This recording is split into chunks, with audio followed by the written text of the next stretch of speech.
Hello, everybody. Welcome to my channel, Express Yourself with Fern. I've decided to talk about immigration today, among many topics, because I think it's a hot topic today in the country, and you hear it on the news and everywhere.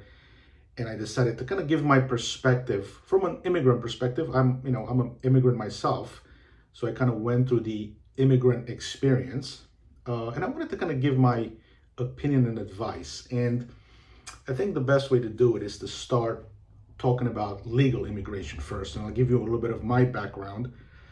My parents decided to leave communist Romania back in the 1990s, and they immigrated to Athens, Greece.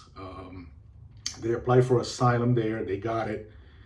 Um, and you had to kind of still live and provide for yourself. I remember my dad used to work this difficult job in construction just to kind of pay the rent there. So we had to stay there about at least 24 months until the US gave us the green light to come here. So it was a rough time. I just wanted to hit on the vetting process, because I remember we had to go through some interviews by authorities in Athens, and the U.S. Embassy had a lot of questions, so it wasn't necessarily an easy process. So there was definitely, you're talking about over 30 years ago, and the vetting process was pretty, it was pretty comprehensive, because I remember going to the embassy with my parents, and there were, again, interviews and questions. You had to provide documentation. So my point is, there was a long process to come to the U.S. And when we finally got approved to come to the U.S., I think there was some kind of religious organization in Manchester, New Hampshire, that sponsored us there. So we went there. They provided some housing for us, which was great. But again, you had to kind of go look for jobs and kind of provide for yourself. So they gave us a little bit of a head start, but eventually you had to do what you have to do. So it was a difficult process even back then. But my point is that in the 1990s, America was a different America, right? I mean, it was chasing the American dream was almost attainable. I say it back then. I mean, mainly because of cost of living, right? I mean, everything was affordable. I remember when we actually moved from New Hampshire to Philadelphia in the probably 1990, 1991. And there were job opportunities. My parents didn't speak good English. They didn't have great jobs, but they were able to work these, minimum wage jobs and still, purchase a home, purchase a car, able to afford, cable and all that stuff.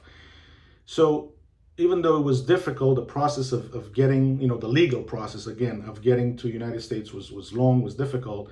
When we got here, it was, you could, I guess, make the case that you could, make it. You were able to afford things. You were able to sort of get ahead a little bit. So the point I'm trying to make, that America is no longer the case today, right? If you're thinking about immigrating legally, again, we're talking about legal immigration now. If you're thinking about immigrating to America today, I think you should really think about it, because cost of living in America today is way different than 1990s when we immigrated. I mean, just kind of looking at some stats here. 1990s medium home price 120 to 150. We all know today is in the 4 to 500,000. So drastic increase in homes, cars.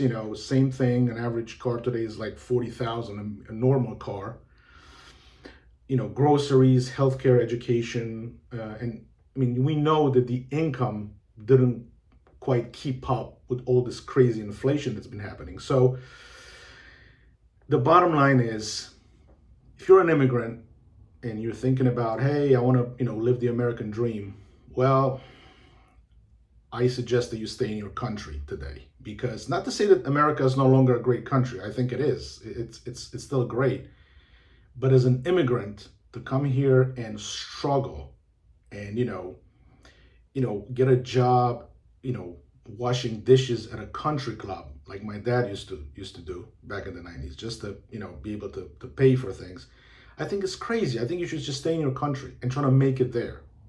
Do the best that you can there. You have to remember that you got to come here and have to assimilate. The culture is very different. If you don't speak the language, if you're over 40 and you don't speak the language, stay in your country. You're gonna struggle. You're gonna struggle here.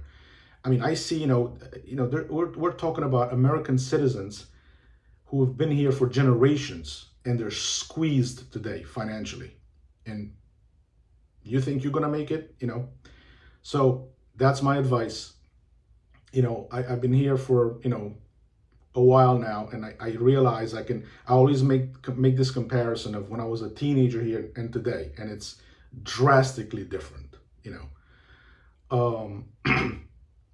So my message is stay in your country unless you have a really, really thought out plan to come here and you have a job lined up and you already know what to do. But if you're gonna just come here and think that you're gonna figure things out and you're gonna work your way up, very difficult to do today. So that's my advice and view on legal immigration. Now, if we're talking about illegal immigration, you should definitely stay in your country. Don't risk your life, your well-being, your family life to come here. I just don't understand how people just, they want to take that risk today. Now, of course, there are exceptions here. I mean, you're talking about if you're in Ukraine and you're getting invaded, fine, right? You're going to run for your safety. I get that part. But, if you're in South America and, you think you're going to come here and, again, wash dishes and cut grass and live a fantastic life, I think you're just very misinformed, And again, I don't understand the outrage, when people get caught, they cross the border, you're committing a crime, you're doing, you're not, you're here illegally. And, when you get caught today, today the administration, it's a drastic change, it is what it is. But when they get caught, there's this outrage like, oh my God, people have been here for years and now they're getting dragged home. Yeah, because you're here illegal. And, again, we talked about legal and illegal. I know how it is, like I said, because I've been through it. And again, why would you want to risk that? I mean, the outrage that people have when these agents come in, oh my God, they just dragged her out of her car. Yes, because it's a crime. You committed a crime by coming in here and risking your life. I always make this analogy. If you robbed a bank 5 years ago, you still robbed the bank. You still committed a crime. So if you get caught today, they're going to take you to jail. It's the same thing with illegal immigration. People have a very difficult time making the distinction between legal and illegal. It doesn't matter, and also it doesn't matter why you robbed the bank, right? I can say I robbed the bank because I needed money to feed my family. It doesn't matter. It doesn't matter. You still robbed the bank. It's an illegal thing to do, and you're going to pay the consequences. It's the same thing with illegal immigration. You stay in the country illegally. If you get caught, they're going to take you back. It's that simple. And it doesn't matter if you're 30, 50, or if you're grandma and if you're 75. It doesn't matter, So again, my advice, stay in your country. Stop risking your life to come here and struggle or, risk of being thrown in jail or, beaten up or whatever. Immigration is different today. And being in America is different today when I came here. So, my message for today is either you're thinking about coming here legally or you should definitely not come here illegally. Either way, stay in your country. Now, if you agree or disagree, just let me know. Hit like or dislike or hit subscribe so we can keep this conversation going and keep this channel growing. I want to hear what you have to say. If you have any kind of your own immigrant experience, let me know. But based on my experience, the American dream could be an American nightmare for you. Anyway, everybody have a good day, and we'll see you again.